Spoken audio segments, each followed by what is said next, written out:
Продолжается проект, посвященный тому, что Таллин является зеленой столицей Европы 23 года.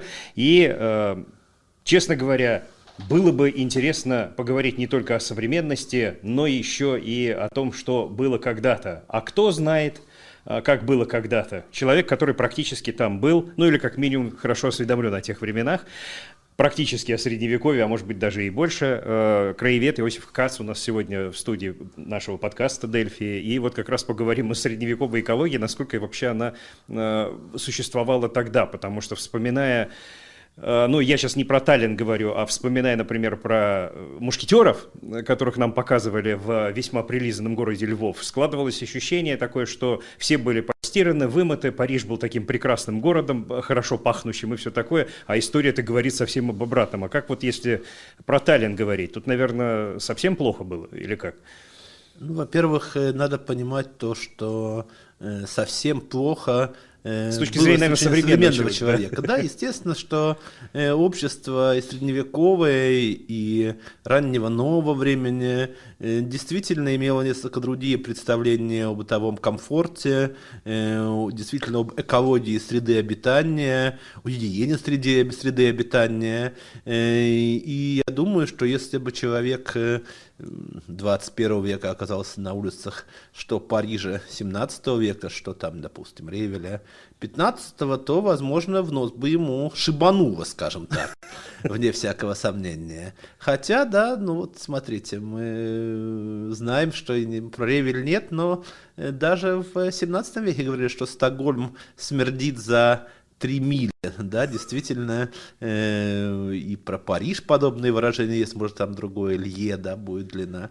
Безусловно, большие города при примитивной канализации, конечно, пахли не очень хорошо.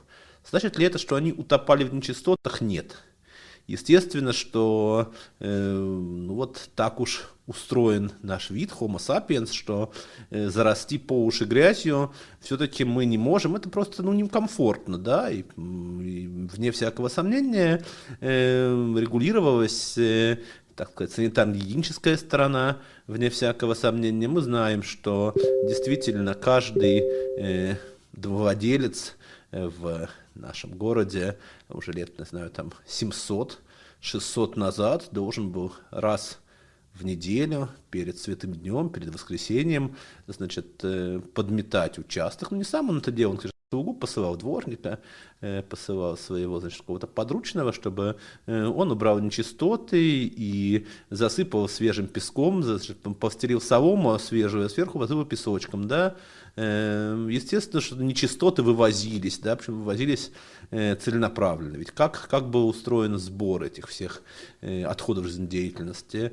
Кое-где по сей день в старом городе у нас есть такие, как ласточкины гнезда, лепятся балкончики небольшие, с всех сторон закрытые, зашитые, такие данстеры, да, вот это вот действительно бывшие средневековые сортиры. Дальше шла деревянная труба, стояла бочка, которая наполнялась нечистотами, и тоже раз в неделю золотарь, ну или там, например, наполнение, может быть, раз в 2 недели, вывозил, и у нас... Опять же, здесь все-таки не Париж, да, не Лондон, не Флоренция, отдельного, допустим, цеха золотарей не было, но вот, да, городской палач и его подручные должны были следить за чистотой. Палач? Да, палач, естественно. Палач вообще был такой фигурой очень, я бы сказал, с широкими полномочиями, и надзор за домами терпимости он осуществлял, и убирал трупы животных, падших с улиц, и, да, следил за тем, чтобы чистота соблюдалась, и вовремя вывозились этот вот ассенизационный обоз, да, по городу. По ночам он ездил, чтобы, значит,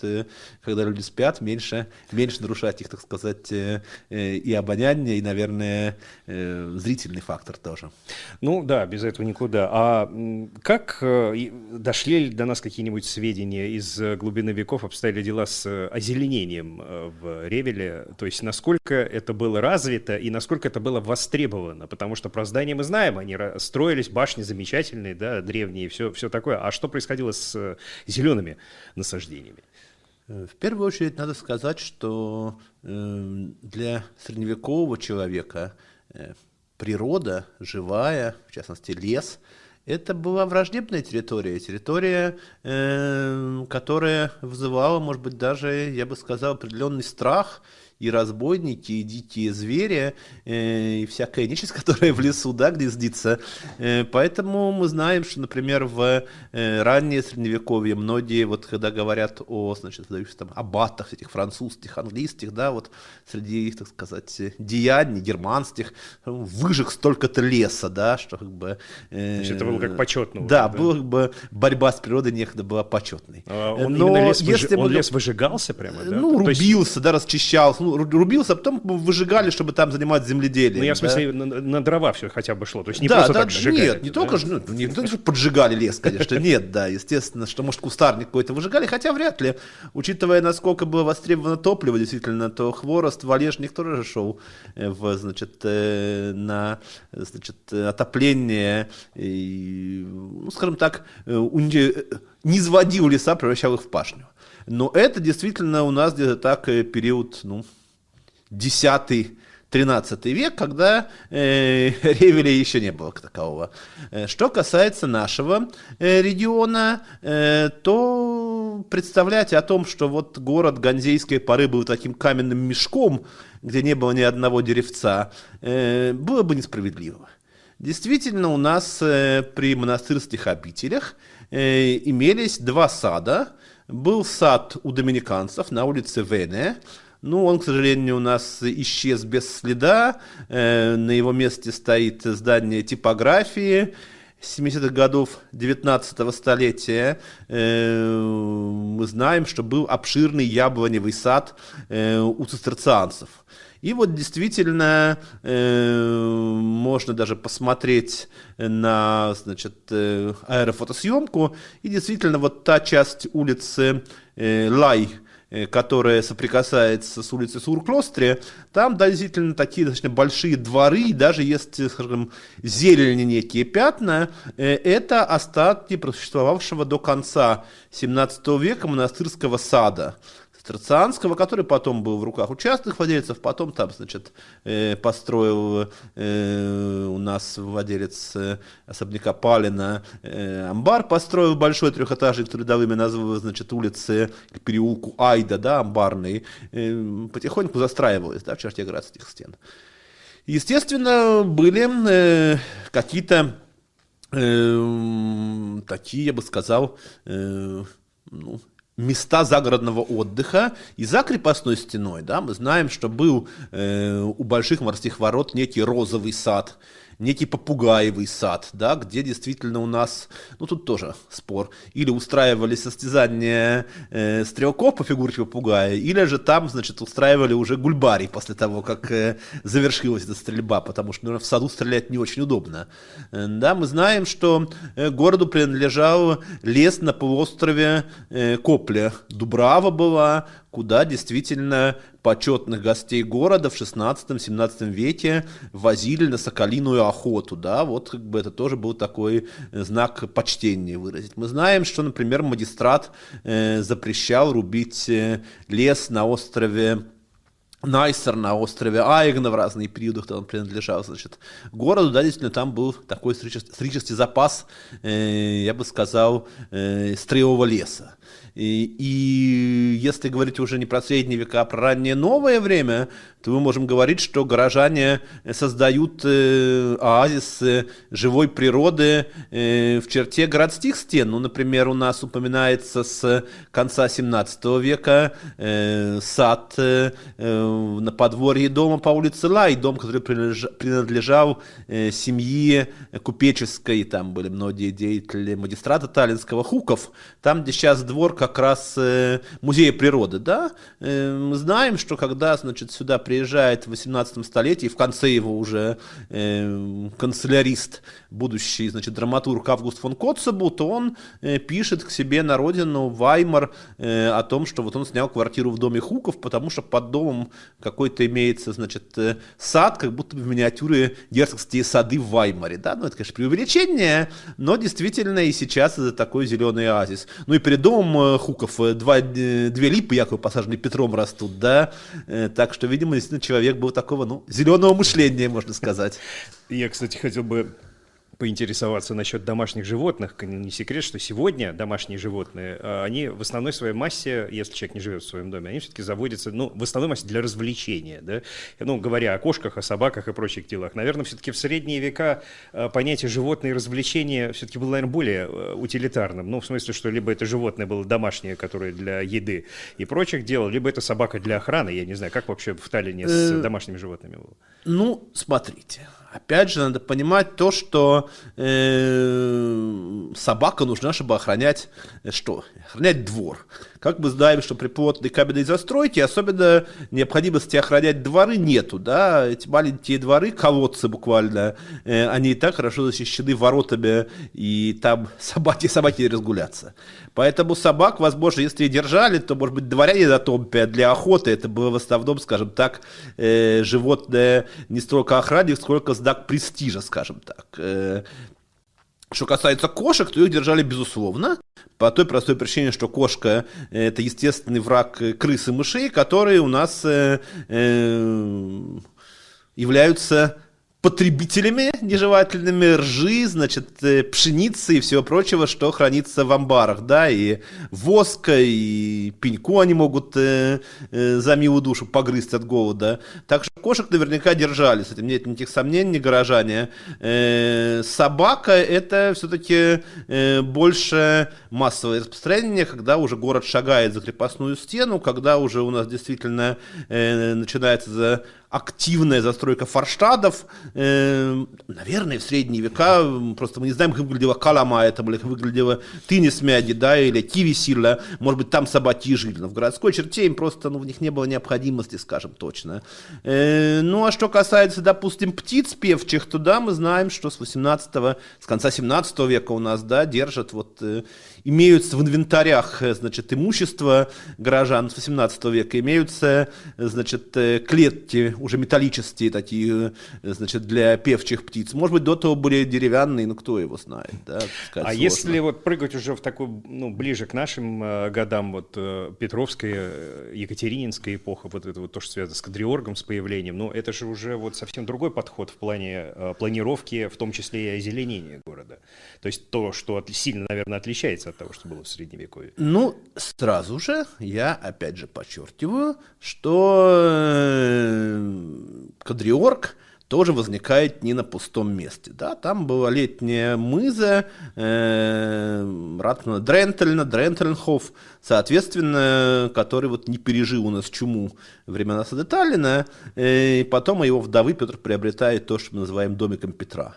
И наверняка там какое-то озеленение было. Действительно, у нас с начала 17 столетия, не только, естественно, в Ревеле, но и в крупных городах побережья Балтики и, значит, западного и восточного входит мода создавать такие хофхен, то есть называется, поместички, усадебки, дачки, если можно так сказать. Их порядка, наверное, 3 десятков в шведское время вокруг Таллина было. В основном они были, значит, на территории района Кристины, будущего Кадриорга, где, да, был какой-то небольшой летний дом, и там наверняка имелось то или иное озеленение.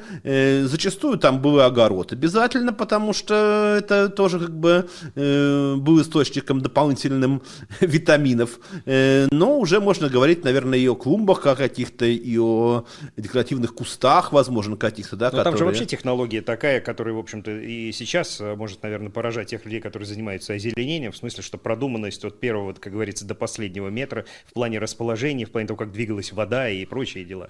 То есть, это же действительно это что касается Кадриорга, где, конечно, действительно там сложное гидротехническое сооружение. Ревельские ратманы, конечно, немножечко были не столь неограничены в своих возможностях, как император всероссийский. Безусловно. Но, например, вот усадьба Лёвенруда, да, там тоже, смотрите, ров выкопан вокруг, там есть маленький, значит, пруд на территории, внутри этого, значит, квадрата, ограниченного водой, и рядом там всякие Фоненталь был, Мариенталь усадьбы, это 18 начало 19 века, и да, там везде были какие-то, значит, уже входят в моду, значит, английские парки, имитирующие природу, какие-то, значит, ручьи, какие-то мостики, какие-то небольшие рыбные садки могли быть. То есть, действительно, у нас возникает такое стремление создать не совсем еще, вначале это не совсем дикая природа, вначале это именно действительно вот 17-18 век, это все по струночке посажено, да, чтобы показать, что рационально устроен мир, и человек рационально может его преобразовывать. Где-то с середины 20-х годов 19 уже века, да, в моду входит как раз такой английский парк, что называется, с имитацией дикой природы. Вот у нас хорошо это видно на примере Кадрёрга, где все, что выше дворца, восстановили сейчас, это такой именно парк барочный, а то, что ниже, да, в сторону трамвайных путей, это как раз то, во что Кадрёрг в 19 веке превратился, да, такой вот лесопарк, если будет угодно.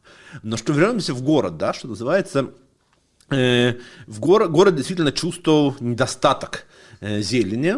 Если мы будем говорить о начале 19 века, то понятно уже, что свежий воздух и, значит, парки, все это необходимо для поддержания, да, по крайней мере, тех, кто были гражданами с большой буквы, бюргеров, да, не там вот не при суде, а, естественно, чистой публике. И мы знаем, что в 30-е годы 19 столетия у нас возникает первый общественный парк Таллина. Это так называемый киндергартен, или детский сад, детский парк. Он возникает у нас на северной стороне площади Свободы. И вот как раз там, где сейчас стоит скамейка Шопена, несколько еще вязов таких мощных есть. Судя по всему, это как раз остатки от детского парка. Ну, очень скоро, к сожалению, детский парк стал не совсем детским, там стали собираться выпивохи, стали собираться девицы легкого поведения. В конце 19 века, да, детство закончилось, там их полиция гоняла, несколько раз сносила павильоны, чтобы, значит, никто там не мог уединяться по вечерам всех нехороших дел. Но вот этот самый детский парк, он у нас вплоть до реконструкции площади Свободы в конце 20-х годов 20-го столетия сохранился. Площадь тоже была такая треугольная, да, не как сейчас в виде квадрата, а будто бы так расширялась воронкой улица, значит, Тхарио. И вот то, что остается к северу от этой воронки, да, там были посажены деревья, был вот парк общедоступный, городской. Потом, смотрите, после того, как закончилась Крымская война и отдали крепостные сооружения, военное ведомство передало магистрату, да, у нас начинают создаваться парки на горках, как их называли тогда. Это нынешний Линдамяди, Харьюмяди, Раннаверовамяди или горка у морских ворот в 1872 году. Это получается уже через лет 10 после передачи всего в пояс и укреплений, у нас создается специальная бульварная комиссия при Ревельском магистрате, ну, потом это уже будет городская дума, соответственно, и мы знаем, что, значит, определенный процент от работы порта отчислялся на нужды этой комиссии. Был из Риги приглашен сюда ботаник, я бы сказал, дендролог Йорк Куфальд, и он занимался озеленением таллинской эспланады, то есть незастроенного пространства перед валами крепости. Да? Ну, валы и рвы исчезли, но вот бульвары, например, Карловский бульвар современный, или бульвар, наверное, Пыхья-поезд, как раз показывают то, как у нас город-крепость стал превращаться в своего рода, ну, город-сад, может, при увеличении, но, во всяком случае, в такую зеленую среду проживания. Когда смотришь какие-нибудь фантастические фильмы, где герои там путешествуют во времени, в некоторых можно там увидеть, услышать такие шутки по поводу того, типа, вот здесь экология правильная, воздух не отравленный, еда чистая, коровы там не перекормленные никакими химическими и прочими разными веществами. Однако я смотрел британскую передачу, какую-то такую образовательную серию, как это делается там и все такое. И вот они брали натуральные средневековые рецепты и готовили вот прямо вот как там готовили. Я скажу, что из передачи передачи в передачу не каждый рецепт они могли употребить, потому что, ну, в общем, не все то, что бросалось в котел, на самом деле для современного человека съедобно. А если вот, например, посмотреть, опять-таки, вернувшись, может быть, в средние века, я не знаю, наверняка же сохранилась какая-нибудь информация, хотя про эстонскую кухню здесь вопросов, наверное, с точки зрения аутентичности быть не может, потому что на нее тут влиял, кто только не влиял. Но, тем не менее, а что было на столе у человека, кроме традиционных мясных каких-то моментов? Мне просто интересно, вот эти фрукты, овощи, они как-то шли в еду у людей, или это было не принято? Ну, во-первых, что касается эстонской кухни, да, безусловно, финно-угорская кухня общая для всех финно-угорских народов, она здесь субстракт сохранялся, все эти, значит, вот, как они называются, сюльты, холодцы, все эти верекакки с мясом, с кровью сделанный хлеб, кровяная колбаса, это все, естественно, чисто финно-угорское дело, которое у горожан на столе вряд ли было, да, у немецких. Это именно праздничная, да, это праздничная еда именно не немецкого населения.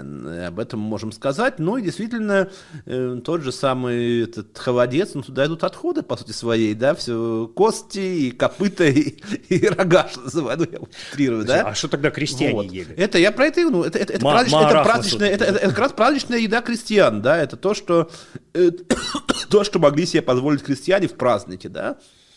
Ну что, репу ели, капусту ели.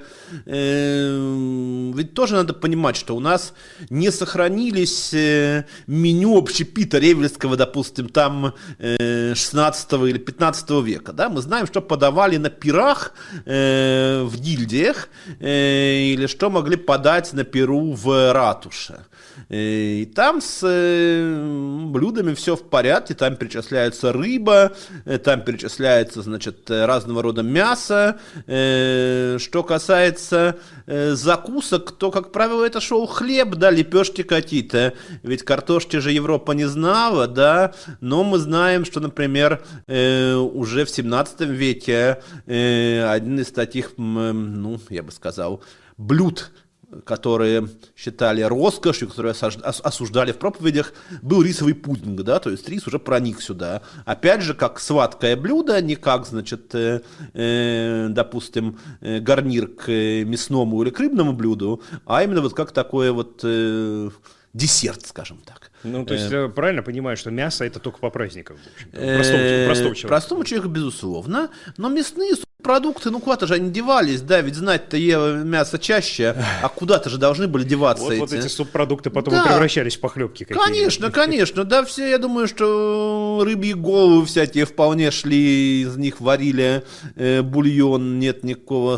сомнения в том, что шло в употребление. Опять же, я говорю, всякие вот эти вот кости, все это то, из чего получал белок, то, что называется в историографии, допустим, там, ну, итальянской, да, тощий народ, да, вот это вот простолюдины.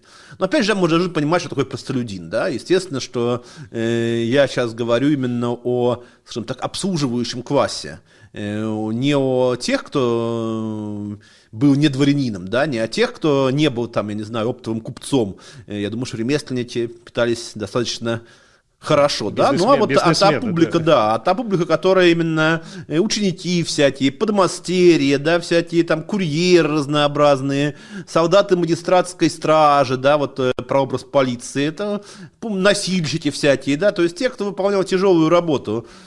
Конечно, их стол в основном, что это бобовые разнообразные, это капуста, это, значит, брюква всякая, ну вот, да, питались кореньями, да, ну, естественно, что это не то, что корешки выкапывали от деревьев, а это в основном все то, что из земли можно выкопать.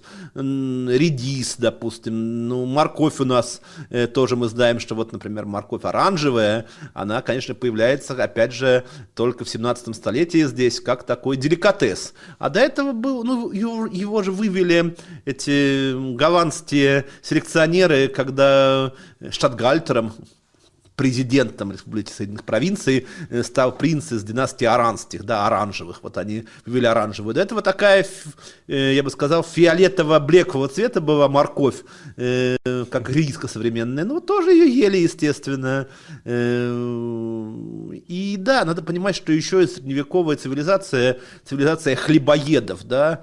Хлеб употребляли значительно больше, чем сейчас, да. Хлеб всему голова, выражение, которое присуще всем индоевропейским народам, ну и даже, может быть, не индоевропейским, вообще всем, кто живет оседлым земледелием. Хлеб действительно потреблялся, ну, у нас в Таллине свидетельствует там и улица Пагари, там и Саякайк, да, Саяканг говорит о том, что действительно без этого никак. То разгулье черного хлеба, который у нас существует сейчас, ржаного там и прочих этих всех миксов, ну, это, наверное, тоже, можно сказать, национальной уже традицией стало. Ну, Я просто такого количества не видел нигде, на самом деле. Да нет, но дело всем в том, что здесь черный хлеб. Почему? Потому что вплоть до начала 19 века, даже начала 20-х годов, наверное, здесь рожь-то особо не вызревала, да, поэтому белый хлеб — это, опять же, еда праздничная, это, ну, можно сказать, с караваем, да, русским, с куличом. В основном, конечно, черный хлеб, ржаной. И с массой примесей, действительно, и сало обжаренное добавляли туда,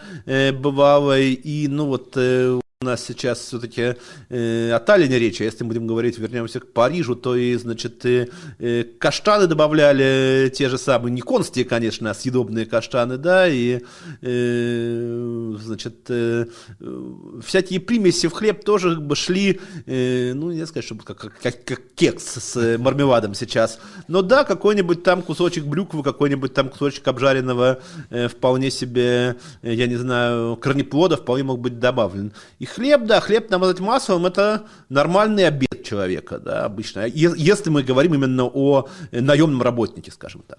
Слушай, ты ездишь за границу, рассказываешь, показываешь средневековую Финляндию, средневековую Швецию. Вот если сравнить Ревель, вот, и те регионы, о которых ты уже рассказываешь, о которых ты много знаешь, Финляндии, Швеции, насколько Таллин был крутым или не был крутым городом по тем временам именно в сравнении?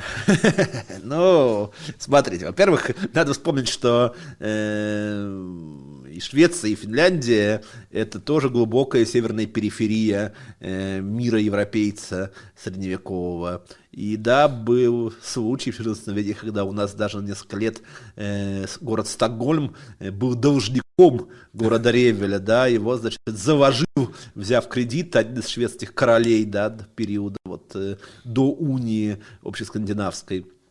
Ну, а про Финляндию разговора быть не может. Кто не видел Ревель и Риги, тот не видел мира, и все дороги мира начинаются от Ревельского порта. Естественно, мы были воротами, и мы были тем регионом, через который и искусство, и, значит, может быть, технологии, в том числе и агротехнологии проникали. Вот, например, есть такой замечательный город, ну, город он не так давно, в 20 веке стал, деревня Лохе, или Лойо, говоря по-шведски. Это как раз от Хельсинки минут 50 ехать. Там потрясающая церковь с росписями готическими, великолепными, абсолютно сохранившимися, после которых говорить о росписях у нас на острове Сааремаа не очень, скажем так, уместно, ну, потому что Финляндия не знала войн таких массовых, как Эстония. У нас это в Ливонскую войну, в Северную войну церковь сгорала, сжигали, там просто замазывали мелом эти росписи, когда лютеранство приходило, их смывают. Ну, я отвлекся.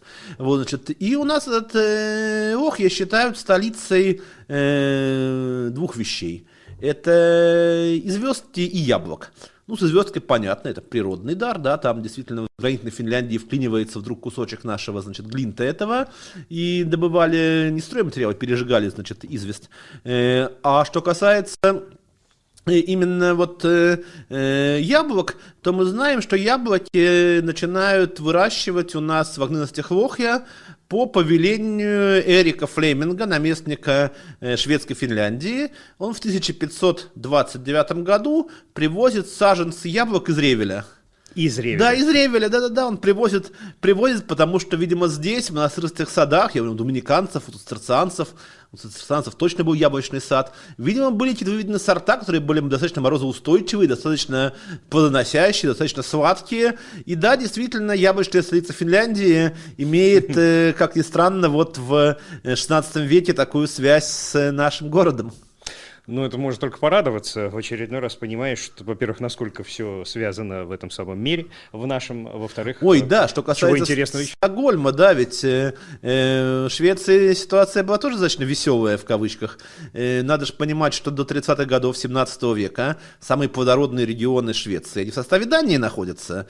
И когда начинается этот вот раздел ливонского пирога, то надо сказать, что члены Риксдага говорят Эрику XIV, что не надо лезть туда, в этот как бы котел бурлящий, где, значит, воюют остатки Ливонского ордена, Иоанн Васильевич Грозный, так сказать, и польский король Стефан Баторий, да еще Сигизмунд, получается, да, не надо. А что говорит на это Эрик XIV?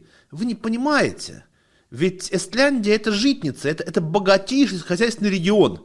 Вот, запомните, вот как говорили. Мы наедимся, понимаете, получив под свой контроль Исландию, мы хоть наедимся, да, но это я немножко, конечно, утрирую, я не стоял, не записывал там, но действительно факт того, что Швеция ввязывается в Ливонскую войну для того, чтобы получить контроль за Ревельским-Портлем, через который идет, значит, вывоз зерна, звучит достаточно парадоксально, да? Казалось бы, ну, у нас здесь только одна роша, один там сеппик и черный хлеб, у шведов даже с ним Стокгольм до начала 17 века живет полностью на подвозном зерне, он прокормить себя не может, да, и постоянно ганзейские купцы держат за шею Стокгольм, потому что пока их Густав Васа оттуда не выгонит в середине, значит, 40-х годов 16 века, потому что зерно, которое печется, хлеб, который едят там в Стокгольме, и простолюдины знать, он в основном доставляется, ну как, либо он по Висле, это пшеница через Данциг, либо же вот рожь отсюда через Ревель, через Рим, через ганзейские города.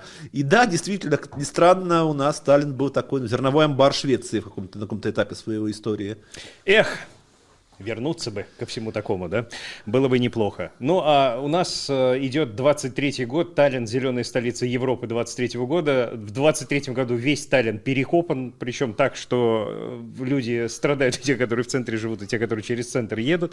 Ну, что с этим поделать? Ничего с этим не поделаешь, надо бороться. Наверное, как кто-то подметил в Средневековье под асфальтом, под дорогой, тогда не было асфальта, понятное дело, под дорогой, под Мунакивите труб, наверное, было не так много, как сейчас. Вы издеваетесь? С трубами все было очень прекрасно. Все было очень хорошо. Ведь у нас с 40-х годов 14 века в Ревеле действует водопровод. Вода по каналу течет от озера Юлемисте, вот там по улице Веренни современной он проходил. Потом он уже в 17 веке его заключат в свод каменный, чтобы там не мыли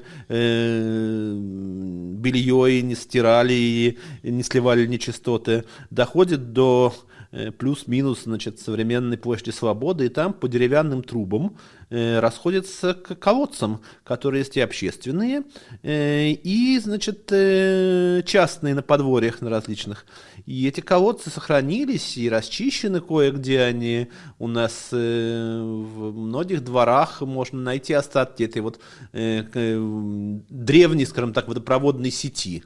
И, естественно, как трубы были? Это были, значит, выдолбленные такие стволы дерева, которые соединялись, один с другой вставлялись, смазывались, значит, место соединения глиной, и труба доходила до колодца, одна труба торчала, а другая дальше выводила, чтобы он не переполнялся, и дальше самотеком это стекало возле больших морских ворот. То есть, соответственно, трубы под городскими улицами были, под основными улицами, а главное, они постоянно забивались. и перекопаны Ревельские улицы в летнее время, да, с Пасхи до Михайлова дня, вплоть до, значит, когда у нас заменили трубы деревянные на металлические, 60-е годы 19 века. То есть, да, то здесь, то там действительно постоянно возникали заторы, трубы эти приходилось менять, да, то есть, как бы, раскопанные, и даже не мунакивитей еще были эти плиты из доломита лежали, там, мунакивитей это 17 века булыжник, гранитные камни, а до того, да, эти вот плиты из доломита, их приходилось вскрывать и приводить в порядок. Кроме того, у нас же с 14 века, с начала 15 еще и канализация есть, ну, дождевая канализация, чтобы удалялись не нечистоты, а вот чтобы улицы не превращались в лужи. И тоже, смотрите, как это делается. Делался такой канавка, обкладывалась она плитами из доломита, напихивался в нее, значит, сверху клалось, напихивался, сверху, значит, клался этот валежник всякий, и опять сверху доломитовые плиты, да. Естественно, ситуация, что эта конструкция засорялась, и тоже приходилось вскрывать и чистить ее. Это дренажные работы и ремонт водопровода Таллин с 15 века начала преследует точно, так что ничего не поделаешь. Оказывается, это уже многовековая традиция. Ну, видите, теперь, по крайней мере, есть точно обоснование того, что происходит. Да. Так повелось с веков, как говорится. Кто не знает об этом, как не краевед Иосиф Кац, который сегодня был в студии подкаста «Дельфи», Таллин – зеленая столица Европы 23 года, на сайте greenTallinn.eu современная программа того, как это проходит. А о том, как это было в веках, как это было раньше, мы сегодня поговорили. Спасибо. Спасибо.